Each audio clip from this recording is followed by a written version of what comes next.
Libro primero, capítulo 39, donde el cautivo cuenta su vida y sucesos. En un lugar de las montañas de León tuvo principio mi linaje, con quien fue más agradecida y liberal la naturaleza que la fortuna.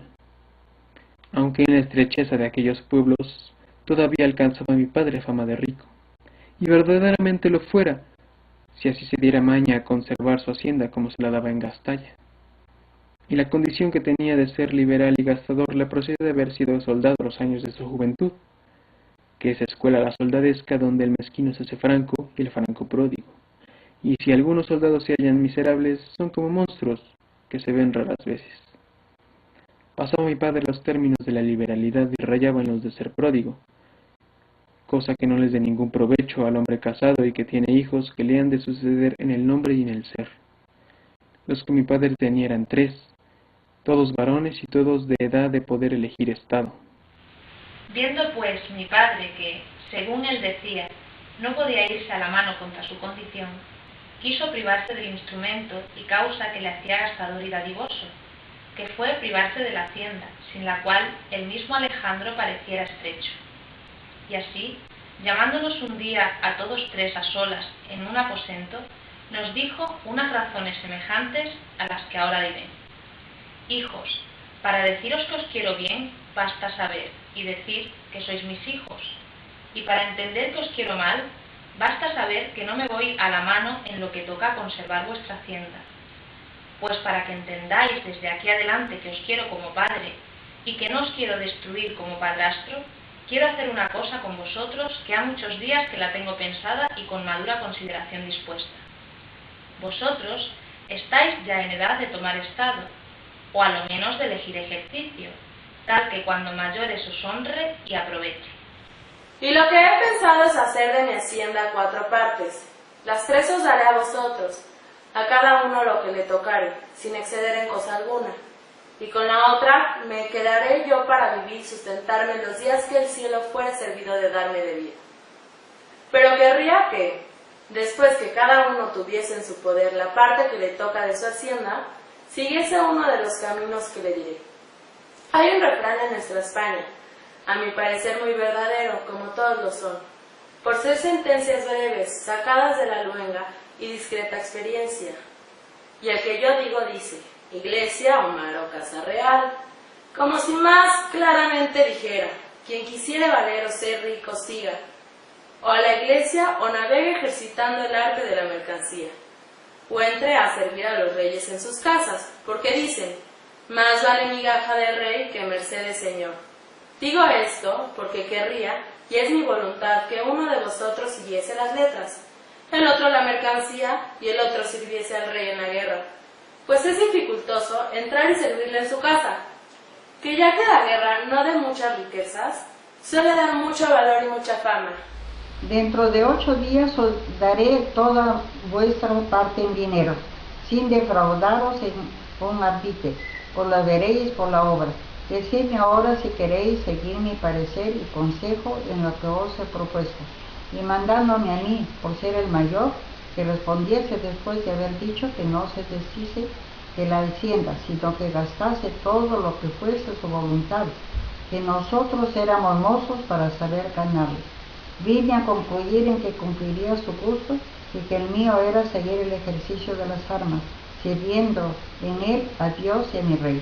El segundo hermano hizo lo mismo su ofrecimiento y escogió irse a las Indias, llevando empleada la hacienda que le cupiese. El menor, y a lo que yo creo el más discreto, dije que quería seguir la iglesia e irse a acabar sus comenzados estudios en Salamanca. Así como acabamos de concertarnos y escoger nuestro ejercicio, mi padre nos abrazó a todos y a la brevedad dijo, puso por obra cuanto nos había prometido. Y dando a cada uno su parte, que, a lo que se me acuerda, fueron cada 3000 ducados en dinero, porque un nuestro tío compró toda la hacienda y la pagó de contado, porque no saliese del tronco de la casa. En un mismo día nos despedimos todos 3 de nuestro buen padre, y en aquel mismo, pareciéndome a mí ser inhumanidad que mi padre quedase viejo y con tan poca hacienda, hice con él que de mis 3000 tomase los 2000 ducados, porque a mí me bastaba el resto para acomodarme de lo que había de menester un soldado. Mis dos hermanos, movidos de mi ejemplo, cada uno le dio 1000 ducados, de modo que a mi padre le quedaron 4000 en dinero, y más 3000, que a lo que parece valía la hacienda que le cupo, que no quiso vender, sino quedarse con ella en raíces. Digo, en fin, que nos despedimos de él y de aquel nuestro tío que he dicho, no sin mucho sentimiento y lágrimas de todos, encargándonos que le hiciésemos saber, todas las veces que hubiese comodidad para ello, de nuestros sucesos, prósperos o adversos. Prometímoselo, y abrazándonos y echándonos su bendición, el uno tomó el viaje de Salamanca, el otro el de Sevilla, y yo el de Alicante, a donde tuve nuevas que había una nave genovesa que cargaba allí lana para Génova. Este hará 22 años que salí de casa de mi padre, y en todos ellos, puesto que he escrito algunas cartas, no he sabido de él ni de mis hermanos nueva alguna. Y lo que en este discurso de tiempo he pasado lo diré brevemente. Embarquéme en Alicante, llegué con próspero viaje a Génova. Fui desde allí a Milán, donde me acomodé de armas y de algunas galas de soldado, de donde quise ir a sentar mi plaza al Piamonte. Y estando ya de camino para Alejandría de la Palla, tuve nuevas que el gran duque de Alba pasaba a Flandes. Mudé propósito, fuime con él, servíle en las jornadas que hizo. Hálleme en la muerte de los condes de Guemón y de Hornos. Alcancé a ser alférez de un famoso capitán de Guadalajara llamado Diego de Urbina.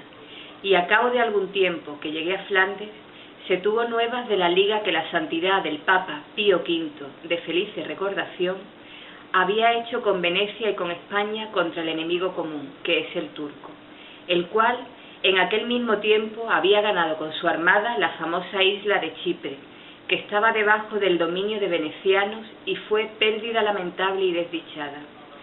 Súpose cierto que venía por general de esta liga el serenísimo don Juan de Austria, hermano natural de nuestro buen rey don Felipe. Divulgóse el grandísimo aparato de guerra que se hacía, todo lo cual me incitó y conmovió el ánimo y el deseo de verme en la jornada que se esperaba.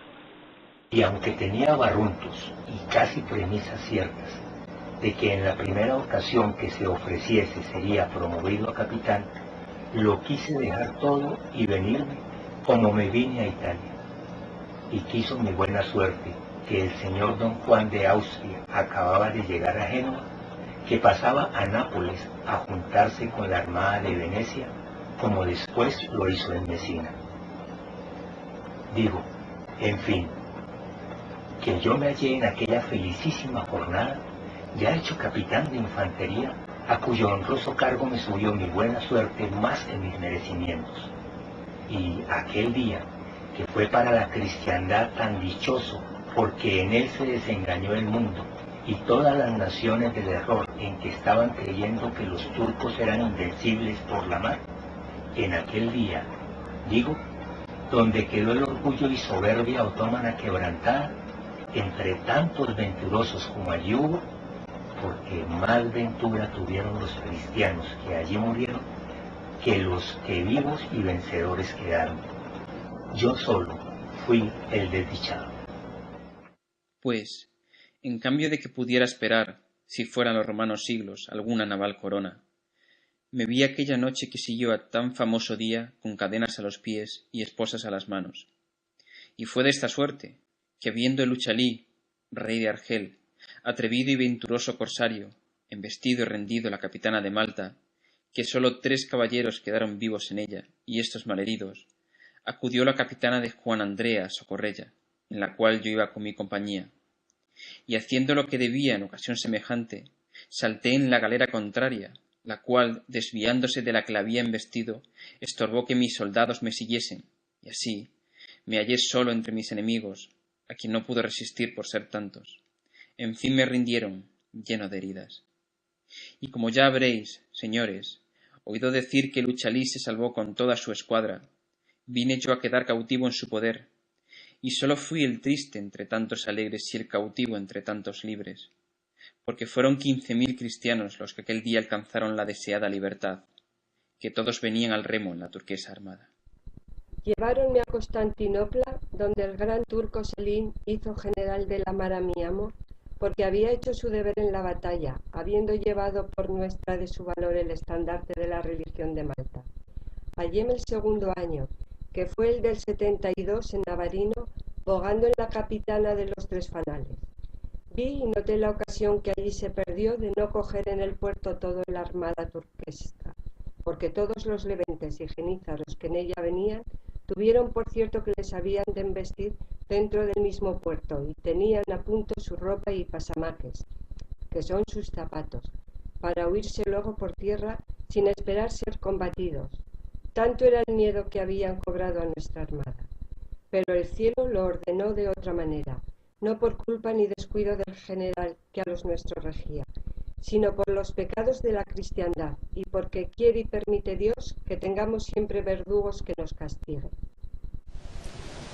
En efecto, el Uchalí se recogió a Modón, que es una isla que está junto a Navarino, y echando a la gente en tierra, fortificó la boca del puerto, y se quedó hasta que el señor Don Juan se volvió. En este viaje se tomó la galera que se llamaba La Presa, de quien era capitán un hijo de aquel famoso corsario Barbarroja. Tomóla la capitana de Nápoles, la llamada La Loba, regida por aquel rayo de la guerra, por el padre de los soldados, por aquel venturoso y jamás vencido capitán don Álvaro de Bazán, marqués de Santa Cruz. Y no quiero dejar de decir lo que sucedió en la presa de La Presa. Era tan cruel el hijo de Barbarroja y trataba tan mal a sus cautivos, que así como los que venían al remo vieron que la galera loba le iba entrando y que los alcanzaba, soltaron todos a un tiempo los remos y asieron de su capitán, que estaba sobre el estanterol gritando que bogasen a priesa, y pasándole de banco en banco, de popa a proa, le dieron bocado, que a poco más que pasó del árbol ya había pasado su ánima al infierno. Tal era, como he dicho, la crueldad con que los trataba, que el odio que ellos le tenían. Volvimos a Constantinopla y el año siguiente, que fue el de 73, se supo en ella cómo el señor Don Juan había ganado a Túnez y quitado aquel reino a los turcos y puesto en posesión de él a Muley Hamed, cortando las esperanzas que de volver a reinar en él tenía Muley Hamida, el moro más cruel y más valiente que tuvo el mundo. Sintió mucho esta pérdida el gran turco y usando de la sagacidad que todos los de su casa tienen, hizo paz con venecianos, que mucho más que él la deseaban. Y el año siguiente, de 74, acometió a la goleta y al fuerte que junto a Túnez había dejado medio levantado el señor Don Juan. En todos estos trances andaba yo al remo, sin esperanza de libertad alguna. A lo menos no esperaba tenerla por rescate, porque tenía determinado de no escribir las nuevas de mi desgracia a mi padre.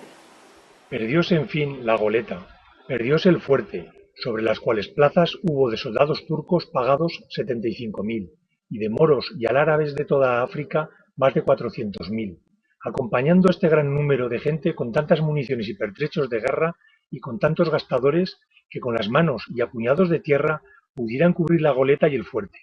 Perdióse primero la goleta, tenida hasta entonces por inexpugnable, y no se perdió por culpa de sus defensores, los cuales hicieron en su defensa todo aquello que debían y podían, sino porque la experiencia mostró la facilidad con que se podían levantar trincheras en aquella desierta arena, porque a 2 palmos se hallaba agua, y los turcos no la hallaron a 2 varas. Y así, con muchos sacos de arena levantaron las trincheras tan altas que sobrepujaban las murallas de la fuerza, y tirándoles a caballero, ninguno podía parar ni asistir a la defensa. Fue como una opinión que no se habían de encerrar los nuestros en la goleta, sino esperar en campaña al desembarcadero, y los que esto dicen hablan de lejos y con poca experiencia de casos semejantes, porque si en la goleta y en el fuerte apenas había 7.000 soldados, ¿cómo podían tan poco número, aunque más esforzados fuesen, salir a la campaña y quedar en las fuerzas contra tanto como era el de los enemigos? ¿Y cómo es posible dejar de perderse fuerza que no es socorrida, y más cuando la acercan enemigos muchos y porfiados y en su misma tierra? Pero a muchos les pareció, y así me pareció a mí, que fue particular gracia y merced que el cielo hizo a España en permitir que se asolase aquella oficina y capa de maldades, y aquella gomia o esponja y polilla de infinidad de dineros que allí sin provecho se gastaban, sin servir de otra cosa que de conservar la memoria de haberla ganado la felicísima del invictísimo Carlos V, como si fuera menester para hacerla eterna, como lo es y será, que aquellas piedras la sustentaran. Perdióse también el fuerte, pero fueronle ganando los turcos palmo a palmo, porque los soldados que los defendían pelearon tan valerosa y fuertemente que pasaron de 20 y 5.000 enemigos los que mataron en 22 asaltos generales que les dieron. Ninguno cautivaron sanos de 300 que quedaron vivos, señal cierta y clara de su esfuerzo y valor, y de lo bien que se habían defendido y guardado sus plazas. Rindióse a partido un pequeño fuerte o torre que estaba en mitad del estaño, a cargo de don Juan Sanoguera, caballero valenciano y famoso soldado. Cautivaron a don Pedro Portocarrero, general de la goleta, el cual hizo cuanto fue posible por defender su fuerza, y sintió tanto al haberla perdido, que de pesar murió en el camino de Constantinopla, donde le llevaban cautivo. Cautivaron asimismo al general del fuerte, que se llamaba Gabrio Cervellón, caballero milanés, grande ingeniero y valentísimo soldado. Murieron en estas dos fuerzas muchas personas de cuenta, de las cuales fue una Pagán de Oria, caballero del hábito de San Juan, de condición generoso, como lo mostró la suma liberalidad que usó con su hermano, el famoso Juan Andrea de Oria. Y lo que más hizo lastimosa su muerte fue haber muerto a manos de unos alárabes de quien se fió, viendo ya perdido el fuerte, que se ofrecieron de llevarle en hábito de moro a Tabarca, que es un portezuelo o casa que en aquellas riberas tienen los genoveses que se ejercitan en la pesquería del coral, los cuales alárabes le cortaron la cabeza y se la trujeron al general de la armada turquesca, el cual cumplió con ello nuestro refrán castellano, que aunque la traición aplace, el traidor se aborrece. Y, así, se dice que mandó el general ahorcar a los que le trujeron el presente, porque no se le habían traído vivo. Entre los cristianos que en el fuerte se perdieron, fue uno llamado don Pedro de Aguilar, natural no sé de qué lugar de la Andalucía, el cual había sido alférez en el fuerte, soldado de mucha cuenta y de raro entendimiento. Especialmente tenía particular gracia en lo que llaman poesía. Dígolo porque su suerte le trujo a mi galera y a mi banco, y a ser esclavo de mi mismo patrón. Y antes que nos partiésemos de aquel puerto, hizo este caballero 2 sonetos a manera de epitafios, el uno a la goleta y el otro al fuerte. Y en verdad que los tengo de decir, porque los sé de memoria y creo que antes causarán gusto que pesadumbre. En el punto que el cautivo nombró a don Pedro de Aguilar, don Fernando miró a sus camaradas, y todos 3 se sonrieron. Y cuando llegó a decir de los sonetos, dijo el uno: antes que vuestra merced pase adelante, le suplico me diga qué se hizo ese don Pedro de Aguilar que ha dicho. Lo que sé es, respondió el cautivo, que al cabo de 2 años que estuvo en Constantinopla, se huyó en traje de Arnate con un griego espía, y no sé si vino en libertad, puesto que creo que sí, porque allí a 1 año vi yo al griego en Constantinopla, y no le pude preguntar el suceso de aquel viaje. Bueno fue, respondió el caballero, porque ese don Pedro es mi hermano, y está ahora en nuestro lugar, bueno y rico, casado y con 3 hijos. Gracias sean dadas a Dios, dijo el cautivo, por tantas mercedes como le hizo, porque no hay en la tierra, conforme a mi parecer, contento que se iguale a alcanzar la libertad perdida. Y más, replicó el caballero, que yo sé los sonetos que mi hermano hizo. Dígalos, pues, vuestra merced, dijo el cautivo, que los sabrá decir mejor que yo. Que me place, respondió el caballero, y el de la goleta decía así.